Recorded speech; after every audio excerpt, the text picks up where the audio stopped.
Olá, gente, eu sou Val Cabral, esse é o programa Olho no Olho, aqui pela TVI. Eu quero, nessa edição, nosso programa abordar um assunto que tem sido recorrente, sobretudo quando se aproximam grandes festejos, como Carnaval, São João, alguns eventos, festivais, que é a promiscuidade sexual.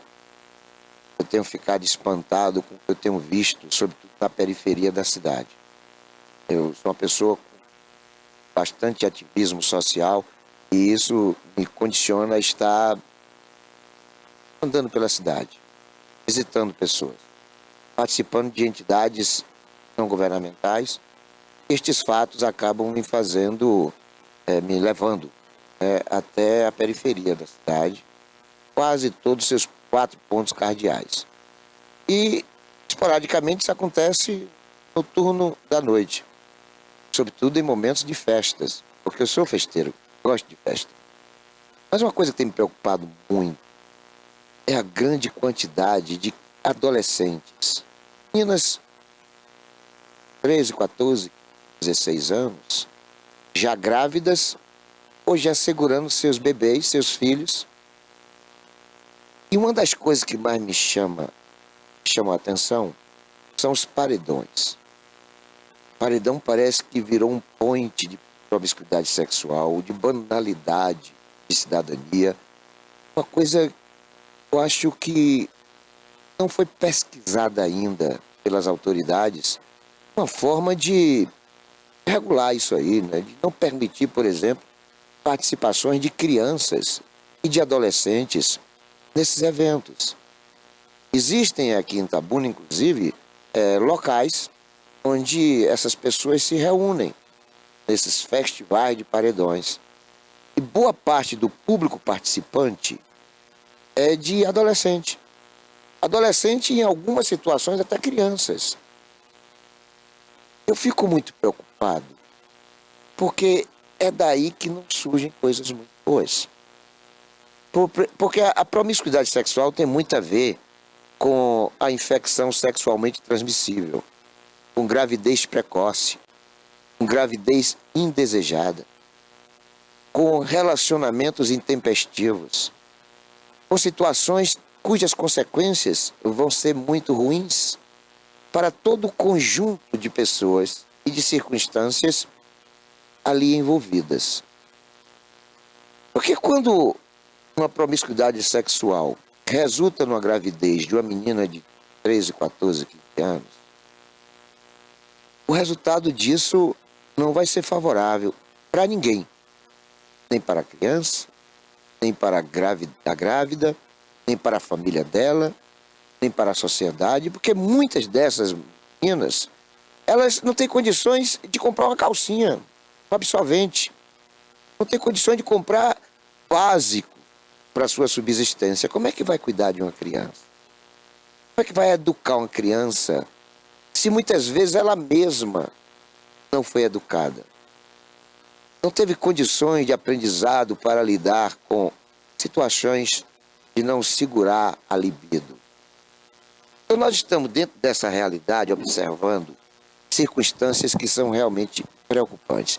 E o que agrava isso é a minha convicção de que não existem programas de políticas públicas focados justamente no combate a esse tipo de situação. Nem para evitar e nem para remediar. Não existe, pelo menos eu desconheço, né? Qualquer que seja um programa de ordem municipal, estadual ou federal, de conscientização, de mostrar para essas meninas de que são elas que vão carregar as consequências de relações promíscuas. Porque muitas conhecem o rapaz naquela festa, é naquela festa que ela vai engravidar. Às vezes engravida de pessoas que ela nunca mais vai ver na vida, de pessoas que ela sequer sabe o nome. Então vai ser uma mãe solteira, às vezes até mãe solteira, filha de mãe solteira, condições muito difíceis de subsistência, moradia quase que subhumana. Daí não vai sair muita coisa boa. Porque logo em seguida, assim que ela pare, assim que ela começa a ter a necessidade de alimentar, de cuidar do bebê, ela não vai ter tempo, perdeu a juventude, perdeu a infância, perdeu tudo. E comprometeu aquilo que ela tinha que para conquistar no futuro próximo. Porque vai ter que se dedicar a alimentar, a cuidar de um bebê, sendo que ela mesma é um bebê. Outras tantas engravidam, né, em condições de empobrecimento máximo, e vai engravidando, todo mês engravida. Tem meninas aí de 20 e poucos anos que já são mães de 5, 6 crianças. Aí vai engravidando e vai deixando com a mãe. É a avó que vai cuidar dos bebês, ela vai sair para novas baladas, novos festivais de paredões, novas relações sexuais, e com pais diferentes. Algumas meninas que não chegaram a 25 anos, que já têm 5, 6 filhos, ela não sabe quem são os pais dos seus filhos e filhas. Numa atitude de irresponsabilidade horrível. Porque criar um filho hoje é um negócio bem complicado. É caro também. Eu digo que filho, quando bem criado, quando os pais investem legal, sabe? Tipo assim, colocando em boas escolas, sobretudo escola privada, porque a escola pública não ensina. Condições alimentares com segurança, enfim, as condições básicas, né, de uma criação normal. Aos 20 anos, o pai, se pegasse todo aquele recurso que foi investido naquela criança, teria um apartamento a mais. Então não é barato cuidar de uma pessoa. Não é barato cuidar de uma criança. Criar filho não é barato. Além dessa questão monetária, da questão financeira, tem a questão do cuidar em si. Porque às vezes os pais direcionam os filhos para um determinado caminho, e esse caminho normalmente não é um caminho fácil, é o caminho da aplicação educacional, do bom comportamento, da civilidade, do respeito à cidadania, da boa condução social. Esses caminhos são tidos como coisa de careta, pessoas ultrapassadas. Aí esse menino vai para a escola e começa a se relacionar com pessoas que são mais atrativas nos seus convites, né? São baladas, são práticas sexuais, uso de drogas, que são mais convincentes, porque, infelizmente, as coisas mais difíceis, as coisas mais ilegais, ilícitas, parece que elas são mais persuasivas, elas convencem mais. Então o moleque prefere seguir a orientação do amiguinho, está cheio de problemas, do que respeitar aquilo que o pai determinou. Porque o pai, por já ter passado por essa fase de idade, já tem experiência de vida. É quem melhor pode fazer o aconselhamento. Além disso, é o pai o melhor amigo que o filho pode ter. Porque um pai normal nunca vai querer para o filho coisas ruins. É muito improvável que um traficante queira que o filho seja traficante. Que um estuprador queira que o filho seja estuprador. Que o ladrão queira que o filho seja ladrão. É muito improvável. Porque os pais querem fazer uma condução de experiência humana para o filho dentro daquilo que seja normal, compreensível, tolerante, dentro dos parâmetros legais e de convivência social. Todo pai quer isso. Mesmo aqueles pais que estão fora desse contexto. Mas, infelizmente, a atração escolar, a atração dos colegas de escola, às vezes até do vizinho, elas são mais empolgantes, convencem mais. E o resultado, nesses paredões, nestas festas, é de nos deixar muito apreensivos. Não dá para a gente entender uma criança de 12 anos, um adolescente de 13, 14, 2 da manhã, no Itapedro, na lavagem do Beco do Fuxico. Não dá para entender. Porque pessoas com essa idade têm que estar em casa dormindo nesse horário. Dormindo, descansando para no dia seguinte ir para a escola. E até brincar. Porque uma criança de 12 anos, um adolescente de 13, 14, 15, 16 anos, 2 da manhã numa festa, sobretudo acompanhado de outras pessoas com a mesma idade, isso não vai acabar bem. Não vai ter um resultado legal. Até porque essas pessoas não gostam de estudar. Essas adolescentes que ficam na rua 2, 3 da manhã, não suportam ir para a escola. Fazem dos seus corpos uma mercadoria. Não tem consciência do que significa aquela realidade dramática. Por sua vez, seus pais, já calejados de serem desrespeitados por essas pessoas, acabam deixando, abandonam. Tem uns até que tanto faz a criança chegar 2 da manhã, como não chegar. Então, é preciso que o Estado intervenha. Quando a família falta, é preciso que aconteçam os rigores, né, do Estado. Porque o Estado está aparelhado, seja no Poder Judiciário, seja no Poder Legislativo, quanto no Executivo. Existem instrumentos para esse tipo de realidade. Por exemplo, Conselho Tutelar. Eu tenho ido nesses eventos e visto muitas crianças e adolescentes, 2, 3 da manhã, porque normalmente eu saio no cisco, né? Eu fico até o final da festa. Eu sou festeiro, eu gosto de festa. Eu não bebo, mas eu chego na festa 10, 11 horas, só saio 4, 5 da manhã. Eu gosto da diversão. Eu gosto de ver as pessoas divertidas, as pessoas empolgadas, as pessoas participando de coisas que provocam um sorriso no rosto. Pessoas adultas, pessoas civilizadas. Mas eu abomino uma festa criança ou adolescente. Coisa que não combina. Eu vejo isso, mas não vejo do Conselho Tutelar, não vejo proponentes da vara da infância e da juventude. Eu não vejo esses instrumentos do Estado e da sociedade organizada diante daquilo que eu estou enxergando e que eram eles que tinham que ver. Até porque eles são pagos para isso. Todos os integrantes do Conselho Tutelar têm um salário para esse tipo de atividade. Então não dá para a gente entender como é que pode, 2 da manhã, 3 da manhã, a cidade está impregnada dessa situação. Porque eu não estou me referindo aqui a 2, 3 pessoas, não. São centenas de pessoas. E às vezes é um grupinho, viu? Às vezes é um grupinho. Aí quando você vai ver ali 10, 20, 15 pessoas, e você vai perguntar a idade, sabe? Não tem ninguém acima de 16 anos, 17 anos. É todo mundo de 12 a 16 anos. Será que só eu vejo isso? Será que somente as pessoas da sociedade veem isto? Será que a turma que é do Estado e que tem obrigação de lidar com essa situação, será que essa turma está dormindo? Será que essa turma não botou na cabeça de que uma das funções primordiais é cuidar de quem não está se cuidando com idade abaixo da maioridade? Será que não dá para entender? E aí, por outro lado, a gente vai para o Poder Legislativo.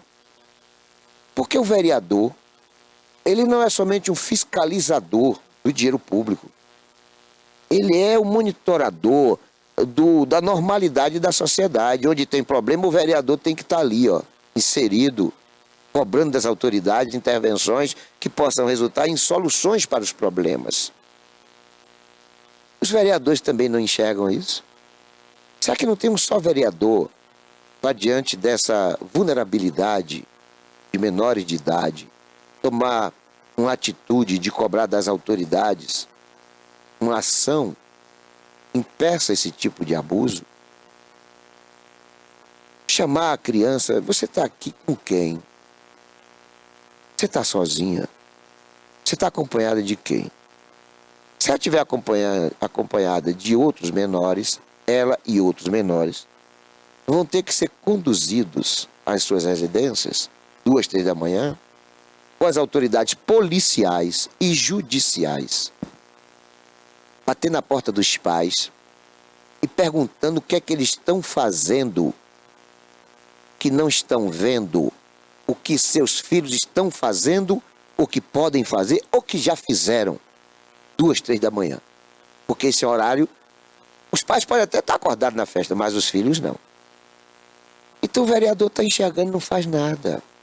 O Poder Judiciário está enxergando, porque está lá no palanque oficial, se embevecendo, curtindo a noite. Estão lá promotores públicos, magistrados, serventuários da justiça. Está lá todo esse corpo de autoridades do Poder Judiciário enxergando isso também.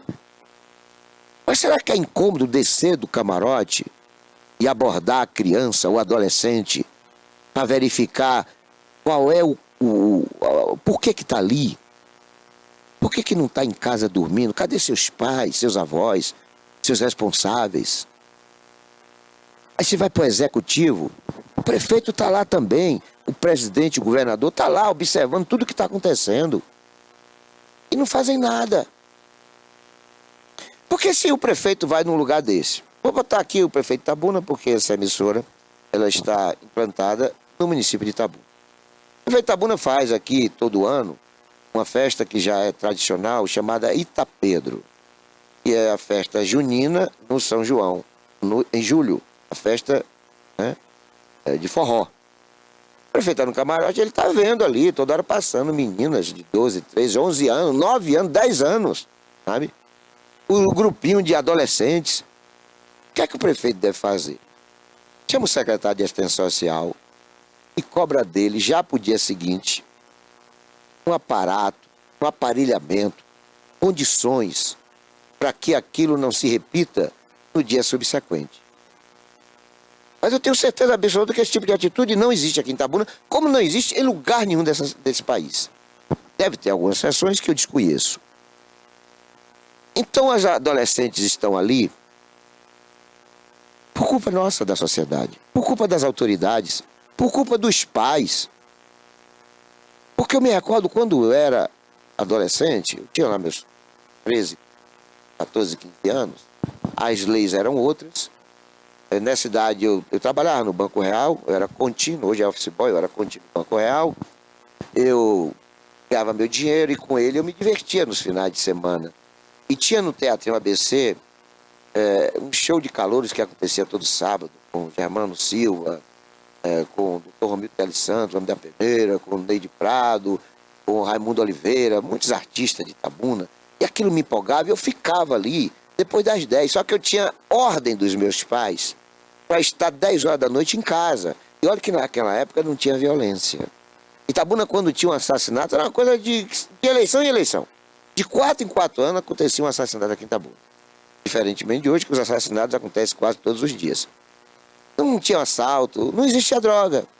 Na minha época de adolescente em Itabuna, esse negócio era LSD, cocaína, que a gente ouvia falar que lá no Rio de Janeiro, São Paulo, Nova York, Miami, Paris, Londres, eles usavam. Aqui em Itabuna, eu tenho um conhecimento somente de 2 pessoas que usavam maconha, mas não eram traficantes. Eu para o Rio de Janeiro, comprava maconha, às vezes plantava em casa. Só tinham 2 pessoas que fumavam maconha em Itabuna. Hoje você conta quem não fuma maconha, além de mim. Então, eu me atrasava e apanhava. Sabia que eu ia apanhar, mas eu adorava, porque compensava. Eu me deleitava daquilo tudo que me embevecia, da arte, do canto, da dança. Eu assistia no Teatrinho ABC, que já acabou. Mas aí, tinha regra. Eu tinha que estar em casa. Quando eu me atrasava, era coisa de 20 minutos, 10 minutos, que já era tempo suficiente para apanhar. E eu apanhava. Pois bem, hoje não tem mais isso. Hoje não tem teatro, hoje não tem cultura, hoje não tem arte.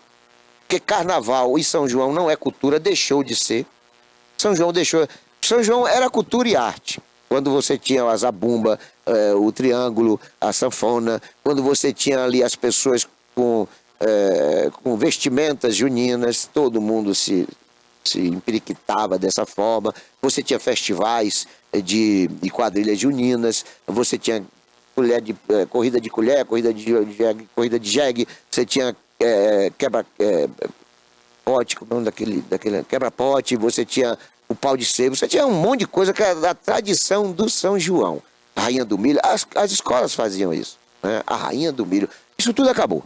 Isso tudo é arte, é cultura. Aí vieram os safadões da vida, né? Vieram os grandes cantores, né? Os sertanejos, vieram pessoas que não têm absolutamente nenhuma correlação com a festa de São João e de São Pedro. Mas aí junta gente, junta 40 mil pessoas E as pessoas vão aplaudir o prefeito, os vereadores, e aí tome voto para eles, porque eles fizeram uma grande festa.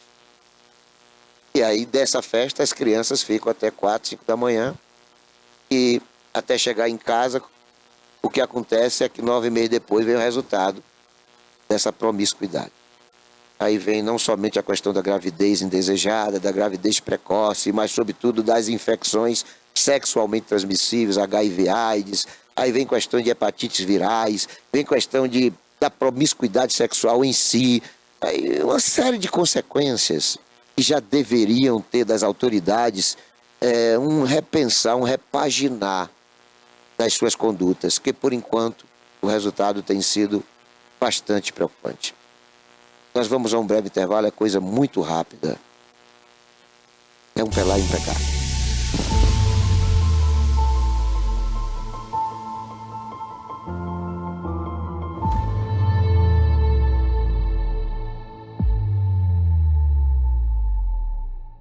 Criada em 2005, a TVI se tornou a primeira emissora de TV por assinatura fora do eixo Rio-São Paulo, transmitida pela operadora TV Cabo para mais de 40 mil espectadores em Itabuna e Ilhéus. Com uma programação 24 horas no ar, a TVI chegou a fazer 6 horas de programação local diária ao vivo, revelando talentos para a televisão baiana.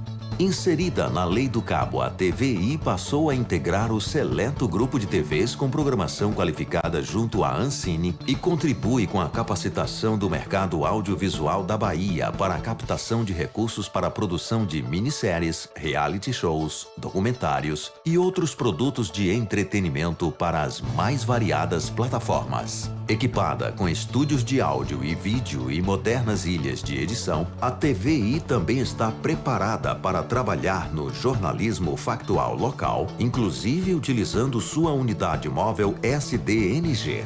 Passando agora por uma reestruturação, a ação programadora detentora do canal TVI se prepara para transformar o sul da Bahia em um polo de teledramaturgia, movimentando o mercado do audiovisual da Bahia. TVI é da Bahia, é da gente.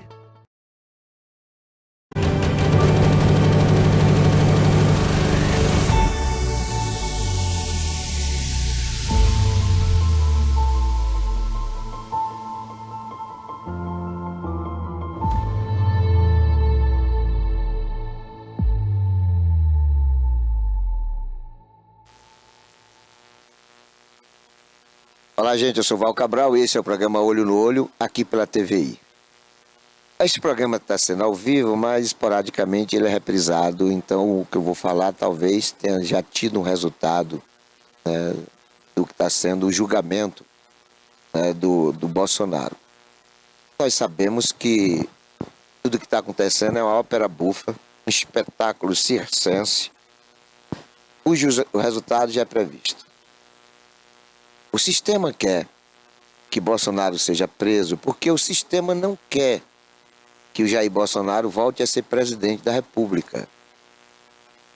Porque o sistema, por exemplo, festejou em mais de 98% dos encarcerados a vitória do Lula. O sistema requer que interesses internacionais sejam superiores às demandas nacionais. Porque o presidente empresta bilhões, o presidente Lula empresta bilhões de reais para o governo do ditador antidemocrático Maduro na Venezuela, sendo que é um país que já deve mais de 4 bilhões para o Brasil e não paga. O sistema quer que o Brasil encaminhe toneladas de alimentos para Cuba, enquanto no Nordeste, que foi uma região que majoritariamente contribuiu para eleger Lula, existem nesta região, milhões de pessoas ainda famintas a despeito de tantos programas assistencialistas do próprio governo Lula.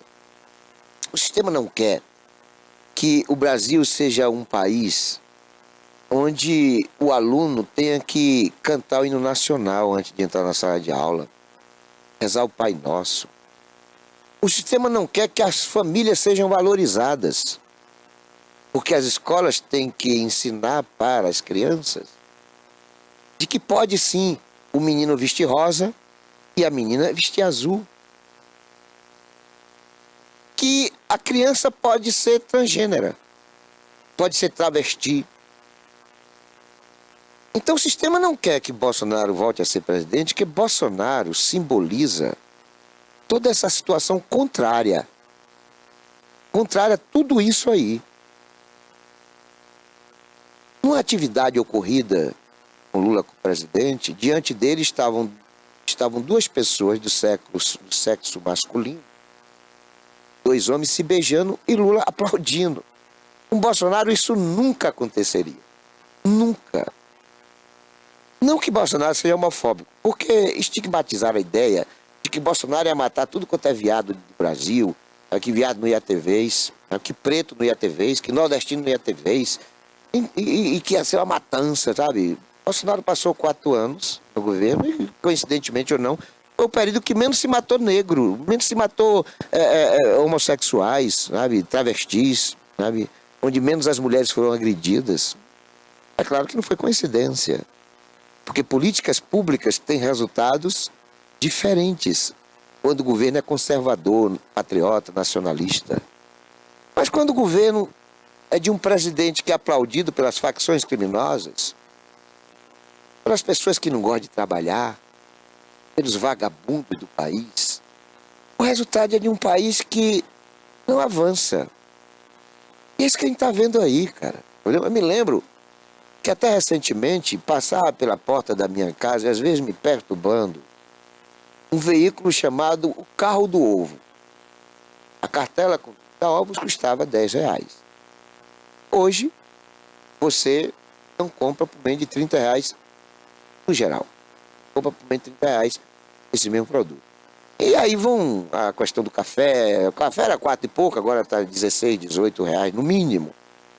Então as coisas ficaram muito caras. Porque está faltando moeda na praça, porque o dinheiro do povo brasileiro está indo para Cuba, para Venezuela, para Coreia do Norte, para outros países. O Brasil está tendo um presidente que não está cuidando dos brasileiros, quer cuidar dos cubanos, dos venezuelanos. E ainda bem que na Argentina o Milei ganhou a eleição, porque se fosse da esquerda lá, também estaria ajudando os argentinos. Então nós estamos vivendo um momento difícil, muito difícil, porque o sistema não quer mudança. E por isso é que Bolsonaro vai ser condenado, não tenho dúvida. Bolsonaro vai ser condenado e Bolsonaro vai ser preso. Você não tem dúvida disso. Toda essa situação que está acontecendo de julgamento, de investigação, de depoimentos e tal, tudo isso aí é uma ópera bufa. É um teatro mambeme. É alguma coisa feita para o espetáculo da justiça que não é justa e que não é legalista. O STF já tem a sentença. E se, por exemplo, a questão dos anistiados, se o Congresso anistiar, pode anotar aí. O Congresso vai fazer um projeto para anistiar e o STF vai derrubar esse projeto. Não tenha dúvida. Só que neste país, quem é contra a anistia, sabe, já foi anistiado. José Dirceu, Jesuíno, o próprio Lula, eles foram contemplados com anistia e ganham mais de 10 mil por mês há muitos anos. Há mais de 40 anos eles ganham mais de 10 mil por mês como anistiados políticos. Mas essa corja de calhordas hoje são contra a anistia. Só que eles mataram, sequestraram, assaltaram, quiseram tomar o poder à força, mataram soldados de 20 anos, de 22 anos. E a anistia os contemplaram com salários de mais de 10 mil por mês. E hoje eles são contra a anistia, que favoreçam pessoas que estavam no movimento com Bíblia e com bandeira. Não tinha ninguém, das mais de 1000 que foram presas pelo o imperador Alexandrino, não tem uma só pessoa que estava aportando pedra. Porque o vandalismo foi provocado por pessoas que, infelizmente, estavam infiltradas.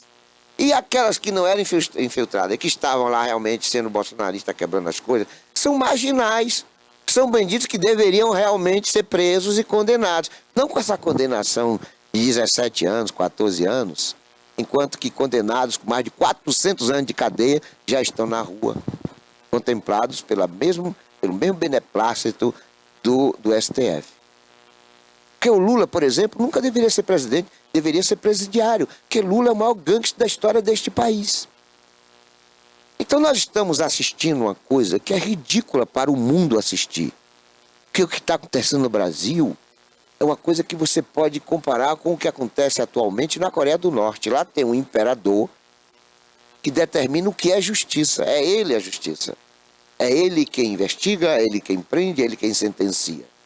Aqui no Brasil não está sendo diferente. Há um coloio, há um compadrio envolvendo o STF e o Poder Federal. São chifópagos. Para eles, pouco importa se a Constituição estabelece que o deputado federal tem imunidade parlamentar, pode se expressar, tem liberdade de expressão na tribuna. Não, falou que o ministro é careca, prende ele, caça ele. Acabou. Então o Bolsonaro está sendo julgado em um processo que a condenação é inevitável. Mas ele vai ser condenado por quê? Porque tem um delator, um general covarde, que disse que ouviu dizer que o presidente recebeu a minuta de um golpe. O outro diz, parece que o presidente sabia. O presidente recebeu fulano tal que estava envolvido. Tudo no tal do ouvi dizer. Não tem absolutamente nada. Até um documento, de uma minuta que diz que era o presidente assinar, até hoje não apresentaram essa minuta com a assinatura do presidente. Porque o presidente não assinou.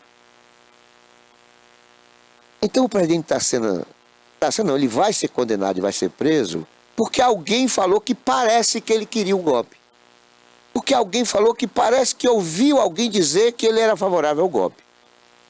Enquanto que quem roubou esse país, quem matou, quem torturou, está sendo beneficiado com recursos públicos, com salário de Marajá.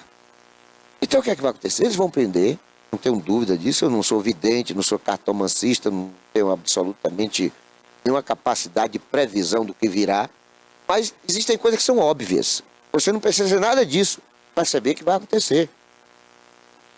Portanto, o presidente está sendo processado, vai ser condenado, vai ser julgado, vai ser condenado e vai ser preso. Pronto, isso é um fato. Pode esperar, a qualquer momento você está aí vendo o presidente ser preso. Se tiver manifestação pública, pode ter certeza que eu vou estar lá contra isso. Se o Brasil se levantar contra essa arbitrariedade judicial, eu quero estar na linha de frente. Eu vou estar, não tenho dúvida disso. Mas da cadeia, Bolsonaro vai dizer, meu candidato é Tarcísio, meu candidato é Michele. E mesmo com possíveis fraudes das urnas, a eleição vai ser ganha no primeiro turno. Não tenho dúvida disso. E o bolsonarista eleito, o primeiro ato dele, 1º de janeiro, o que é que ele vai fazer? Vai anistiar o Bolsonaro, vai anistiar todos aqueles que foram condenados pelo movimento do 8 de janeiro e vai dar salário, porque eu inclusive vou estar pleitando isso para eles. Todos que foram presos vão ser anistiados com salário de mais de R$10.000 por mês, como os bandidos do PT estão sendo beneficiados. É uma coisa lógica. E tome prejuízo para a nação brasileira. Mas, infelizmente, é o jogo que está sendo transcorrido. Então, tudo isso que está acontecendo com o Bolsonaro não é outra coisa senão o desejo do sistema em manter o status quo. O sistema quer que as coisas permaneçam sem mudança. E quem está sendo beneficiado com isso é quem opera o sistema. O STF, o PCC, o Primeiro Comando da Capital, o Comando Vermelho, o MST. Por falar em MST, os 4 anos que o Bolsonaro foi presidente, o MST não invadiu, não roubou, não assaltou, não danificou. Porque quando eles tentaram fazer isso, chegaram a fazer 36 invasões, se não me engano, logo no início, o governo Bolsonaro reagiu. Teve um caso, e eu acompanhei esse caso, eu era diretor da rádio 98 FM em Eunápolis, e trabalhava comigo lá um colega, um radialista. Ele até hoje é foragido, porque a polícia não conseguiu prendê-lo, mas prendeu até advogado, que até pouco tempo estava preso. Então, quando o Bolsonaro assumiu a presidência, já deu recado para o MST. Olha, se houver invasão, os presos serão processados, condenados e presos, os flagrados, como terroristas. Porque o Bolsonaro considerou o MST como uma organização terrorista. E eles pararam de fazer invasões. Não tinham mais aqueles acampamentos mentirosos nas beiras. Você pode ver. Às vezes tem 40 barracos lá. E 2 ou 3 pessoas só. Aquilo é só para encenar. Sabe? Só para dizer que tem, não tem. Pode você que está me ouvindo, vá nas estradas. Quando você estiver passando pelos acampamentos do MST, vocês vão ver lá 20, 30, 40, 50, 100 barracos de lona, essas coisas. Mas efetivamente só tem 3 ou 4 pessoas ali. Tudo aquilo ali é para fazer uma encenação. Então, com o Bolsonaro, não houve mais invasão. Os caras foram presos. Eu me recordo que, uma certa feita, um amigo meu, que estava sendo cliente do advogado que foi preso, estava preso na delegacia aqui da Polícia Federal, em Ilhéus. Como eu toda semana, e ainda vou, toda semana eu vou para Ilhéus, vou para Eunápolis e volto, fico uma semana em Itabuna, uma semana em Eunápolis. Aí esse meu amigo me pediu para trazer um documento estabelecendo um advogado, o outro, que não, aquele que estava preso. Aí eu trouxe documentos, fui lá na Polícia Federal, o advogado preso assinou e esse meu amigo, né, foi pegar a causa com outro colega, né, do advogado preso. Por que o advogado estava preso? Porque ele foi flagrado pela Polícia Federal lá no meio dos invasores. Ele estava lá também invadindo uma terra lá em Eunápolis. Todos foram presos. E foi assim no Brasil inteiro. Por isso que eles pararam. Porque eles viram que o Estado não está... Não, o que é que o Lula está fazendo? O Lula, além de incentivar, financia as invasões. São quase 800 milhões que foram liberados agora para o MST. Quase 800. Aqui em Itabuna tem imóveis no centro da cidade, que pertencem ao MST. Imóveis, abandonados. Onde funcionava a Rádio Nacional, ali perto da rodoviária, aquele prédio é do MST. Prédio grande. Já trabalhei lá, inclusive. Trabalhava na Rádio Nacional e eu trabalhava lá. Ali pertence ao MST. Vários imóveis pertencem ao MST. Porque eles usam o dinheiro público. É uma quadrilha organizada. MST é uma facção criminosa. Usam pessoas fragilizadas, pessoas desempregadas, manipulam essas pessoas, escravizam essas pessoas. Onde existe acampamento do MST, aquelas pessoas que trabalham ali são escravas, estão numa senzala. Estão lá hoje sendo agricultores, plantando, essas coisas. Daqui a 20 anos, 30 anos, vão ser as mesmas coisas, não vão mudar de vida. E aí parte do que produzem vai ter que ser para a diretoria, para os dirigentes do MST. Todos com seus Hilux, né, seus carros, né, amorosos, suas mansões. Então, o sistema não quer isso. Quer que o Bolsonaro retorne, que se o Bolsonaro retornar, acabou isso. Acabou essa coisa do MST invadir fazendas, roubar gados, matar pessoas, sabe? Acabou essa coisa. Com o Bolsonaro isso não vai existir. Com o Bolsonaro essa coisa do bandido mandar, sabe? Hoje você vai em qualquer cidade do Brasil, quem manda são as facções criminosas. Isso tudo vai voltar a acabar. Porque na época de Bolsonaro isso não existia. Ou existia com menor volume, porque já era uma cultura de 40, 50 anos atrás. Não serão 4 anos que vão repaginar essa realidade. Mas o Bolsonaro, caso não seja o presidente, porque eu não creio, vai realmente ser preso, é ele que vai dizer quem é que vai se eleger. Porque a maioria do povo brasileiro vai dar uma resposta. Vai dar uma resposta, porque muitos já se enganaram. Já deu o que tinha que dar, já deu vale gás, está dando agora R$1.000 para os alunos, para os estudantes, tá, Bolsa Família, Minha Casa, isso tudo já deu, e o povo não prosperou. O povo continua, o povo do Bolsa Família está recebendo 1.200, 1.600, hoje vai, se Lula permanecer, daqui a 40 anos também não ia prosperar. O Brasil precisa de uma política pública empreendedora que faça as pessoas crescerem, façam as pessoas serem melhores, terem prosperidade. Com Bolsa Família nunca ninguém vai prosperar. Nunca. Com o MST, nunca as pessoas vão deixar de ser escravas dessa organização criminosa. É por isso que o sistema não quer Bolsonaro de volta É por isso que o sistema vai prender Bolsonaro, mas o que o sistema não vai poder é conter a multidão, conter o povo. Porque esse país vai passar por uma revolução popular, não tenha dúvida, sem arma. Que assim tem que ser. O povo vai se rebelar e vai dizer nas urnas fraudadas, roubadas, de que o presidente tem que ser aquele que Bolsonaro indicar. Isso é que vai acontecer. Eu não tenho dúvida disso. Nós vamos ao breve intervalo, é coisa muito rápida. É um pelar e um pecar.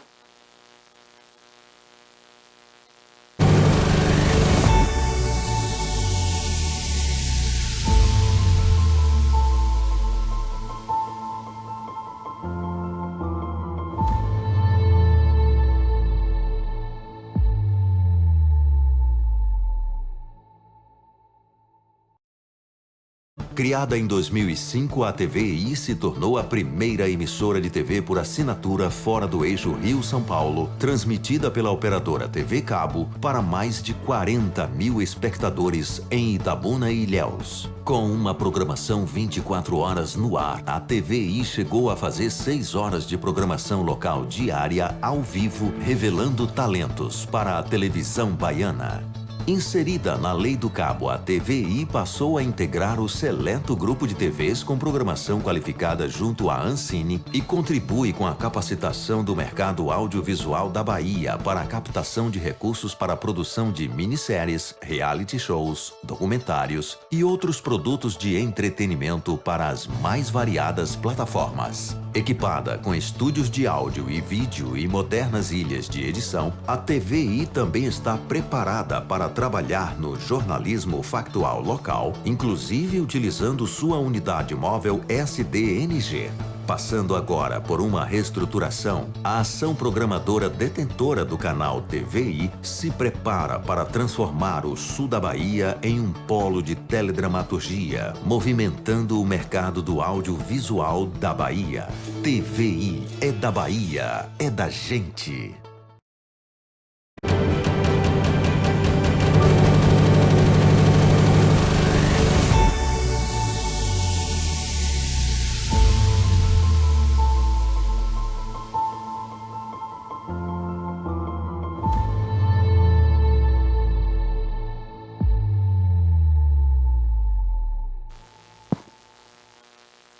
Fala, gente, eu sou Val Cabral e esse é o programa Olho no Olho, aqui pela TV Itabuna, TVI.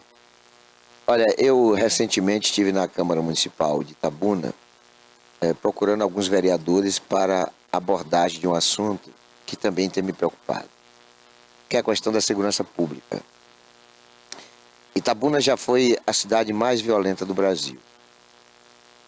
Embora não estando mais entre as 20 com maior quantidade de ocorrências policiais, Itabuna permanece uma cidade violenta, uma cidade sem segurança. Uma cidade onde na periferia se corre o risco de ser morto, ao ser confundido como pertencente a uma das facções rivais daquela que ali comanda o espaço. Recentemente não, ontem mesmo, conversando com um amigo, ele é colega de imprensa, ele foi fazer uma reportagem num determinado bairro aqui, e lá ele foi abordado por 6 homens, todos armados, perguntando o que é que ele estava fazendo ali. Mas quando ele se identificou como da imprensa, que estava fazendo uma matéria sobre alguma coisa de ordem social, aí os bandidos liberaram ele. Ele está todo aparato, né, de repórter, o carro dele tem coisa a marca, né, da imprensa, enfim. E por isso ele foi liberado. Mas, ao anoitecer, em qualquer bairro da periferia de Itabuna, que antigamente eram alguns bairros, não é? São todos os bairros hoje. Se você for visitar um parente, se você for visitar um amigo, tem uma festa de aniversário, jantar, coisa parecida, meu conselho é que você não vá. Não vá, porque é muito arriscado. As facções criminosas estão mandando em Itabuna. Até a polícia tem medo dos bandidos.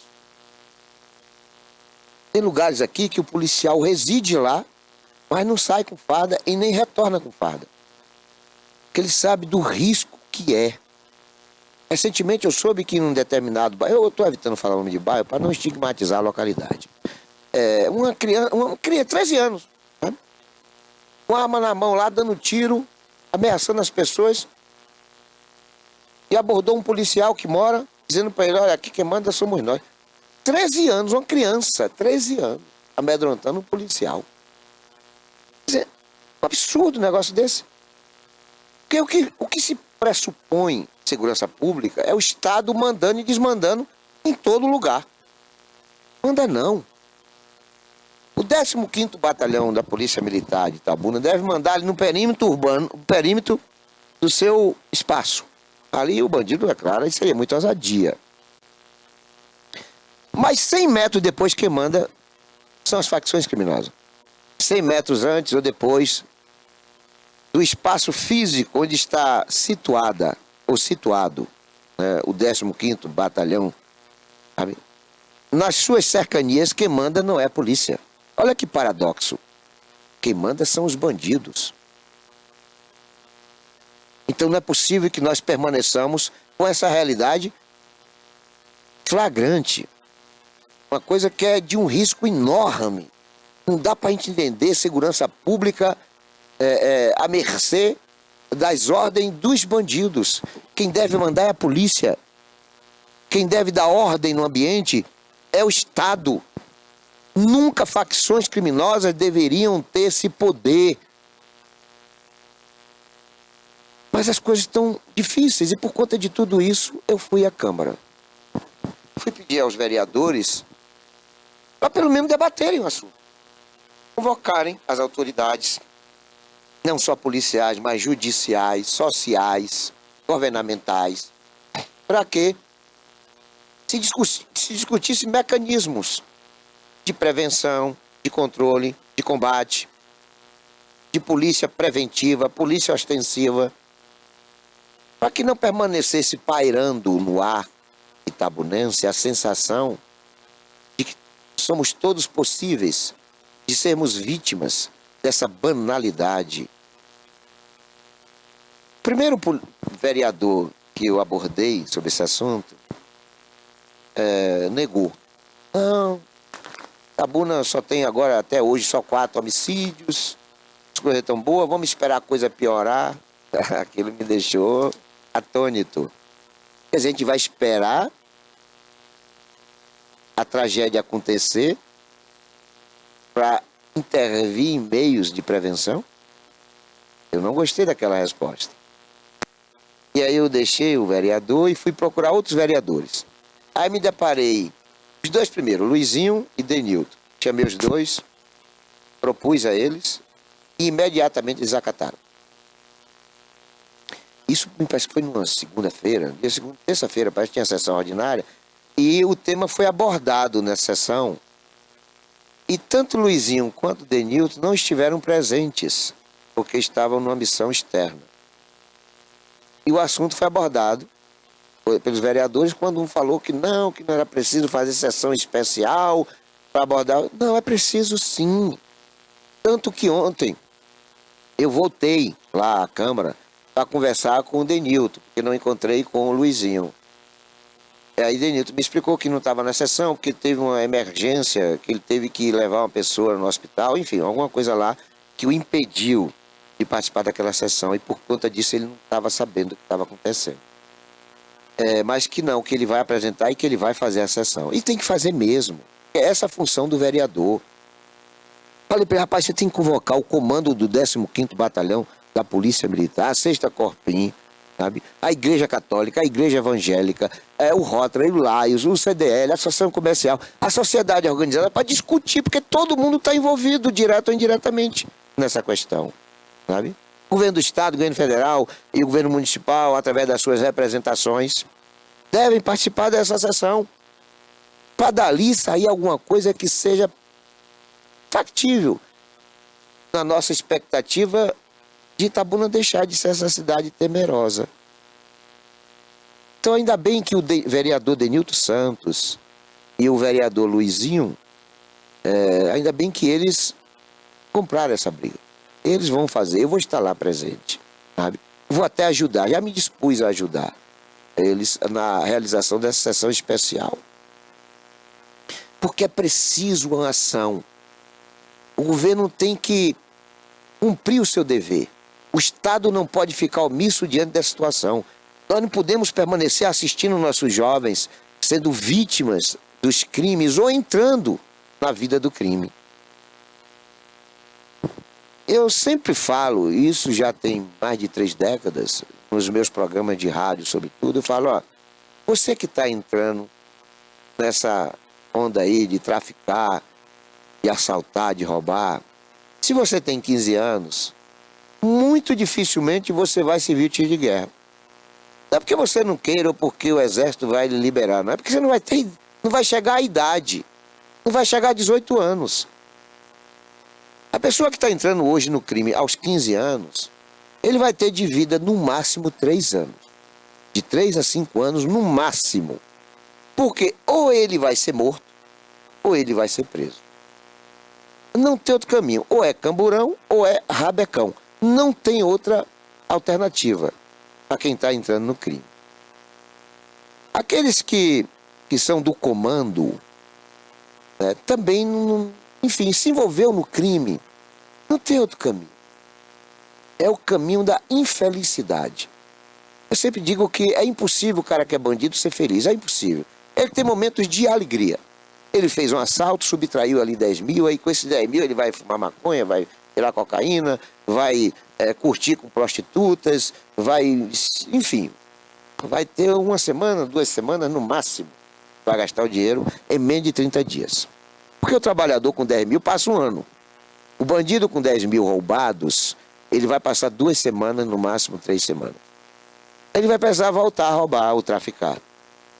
Aí nessas idas e vindas, ele vai entrar numa encruzilhada, cujo destino, repito, ou vai ser do transporte do camburão, ou vai ser do transporte do rabecão.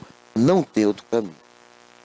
Aí vai passar 3, 4 anos na cadeia, lavando cueca de bandido, comendo pão que o diabo amassou, e de lá só tem mais 2 alternativas.